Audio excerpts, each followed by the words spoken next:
Everywhere you look, layoffs are happening. We just saw Amazon lay off a lot of people in their AWS division. Oracle just announced that 20 to 30,000 people will be laid off in the coming months. Companies have spent a lot of money on AI. They're trying to recap that. They're trying to show that their investment in AI paid off and they can reduce labor. Or we see companies trying to reduce their overhead in ways that laying off people is the only option they have. If you feel like layoffs are coming to your company, don't panic. Today I'm going to give you some tips, things you can do today to start preparing. Step one, it's pretty obvious. Reduce your spending. Start now. Can you cut back on that cable bill? Maybe you can just do streaming services. Check what benefits you may already have bundled in other services.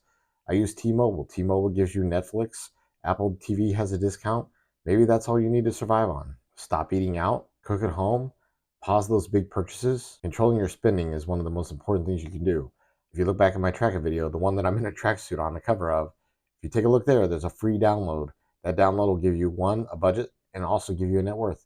Lay your stuff out today so that you understand where you're at. Step two, build a cash cushion. Try to pay some of your debt off, but make sure you're building that cash cushion. You're going to need it. If you can get 1 to 3 months worth of saving, 1 to 3 months worth of expenses saved, you're going to be in a good position. Try to spread that money into savings accounts, high yield accounts, and maybe some dividend paying options. For me, I have that $1,000 rainy day account, and then I have tiered accounts. I call them like emergency savings 1, 2, 3. Each one of them has more and more saved up in it. Building up your cash savings and reducing your expenses are the first two big steps you can take. By taking both those steps, I can't stress to you the importance of documenting where you are. Again, back to that track it video, that free download is there.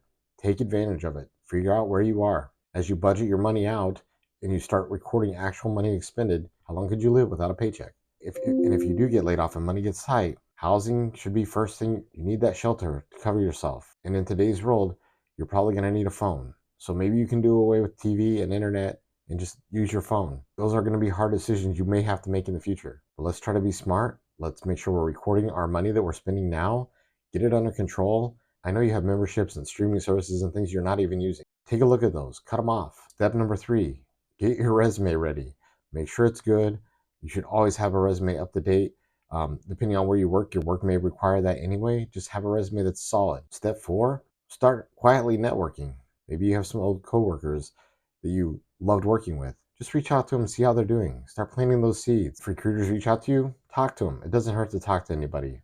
If there's industry meetups, absolutely participate in those. Talking to old coworkers and attending industry workshops and meetings, it only makes you a better employee at your current job. You should be doing that anyway. But if you think something's coming, now's the time to get ahead of this. Start putting yourself out there. Step 5, document what you're doing.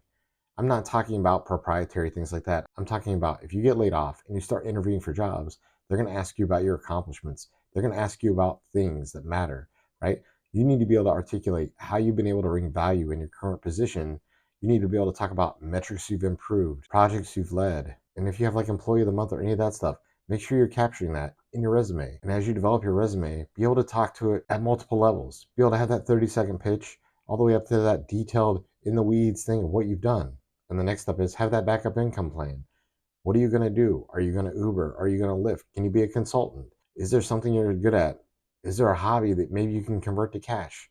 Maybe you can start doing that now on your W-2. A lot of people use their W-2 to take their hobby to the next level, so eventually they can walk away from their W-2. Start that process now. The last step is make sure you understand what your benefits are. If this happens, even if you think it's going to happen, you'll still be in shock. Make sure you get the information given to you. You need to fully understand what's going to happen. Will you be given leave without pay? Will you be able to use your PTO during that leave without pay? Are you given a severance package? What does it ultimately look like? Understand your insurance, your health insurance. Understand your 401k. Can you roll it over? What does that look like? Maybe you're 55 and done with it. Check out my previous video about retiring at 55. This might be an opportunity for you. Layoffs happen. It's really, really emotional when it happens to you.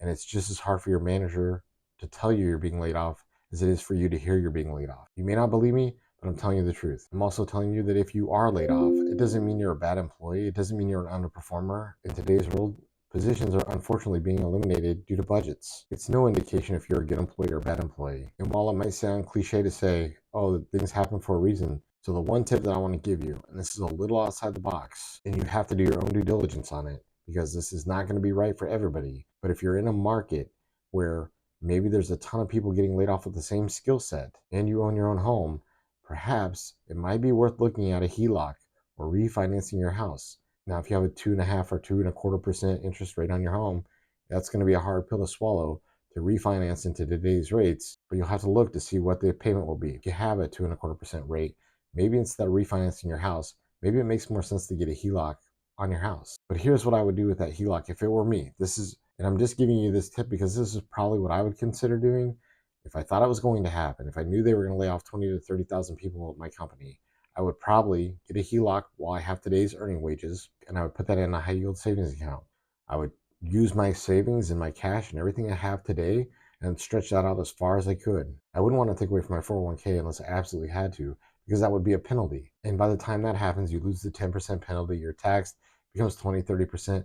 It's kind of ridiculous. So I don't want to really touch that. I would take the money from my HELOC, I would put that in a high yield savings account. I would live off all the other money I have today, my cash, whatever. I would probably sell, some silver or some things like that if I needed to. But when it came time to pull from the HELOC and actually use that money, I would use that money until I found a job. And once I found a job, I'd make sure that the job was right for me. I'd be there for a couple months. I'd be busting it, making my impression, keep paying my HELOC back every month. And when I felt comfortable and I thought I was in a good spot and I thought I had some tenure there, I would probably take and pay off the HELOC as fast as I could. The HELOC would just get me from point A to point B that time that I needed it the most. It would save me from dipping into my 401k and taking those penalties. Again, that is not for everybody. I would encourage you to look at it, do your own due diligence, see if it's the right fit for you. It's probably a little controversial, but it's probably what I would look into doing. If you could, like and subscribe, hit that bell. It looks like 83% of you haven't subscribed yet. If you could, please hit that bell. It would mean the world to me. Stick around. We're going to do great things. I have some really good videos coming up. A couple of you have also suggested some videos. If you have ideas on things that you want me to look into, please comment down below. Let me know. Stick around. We're going to do great things.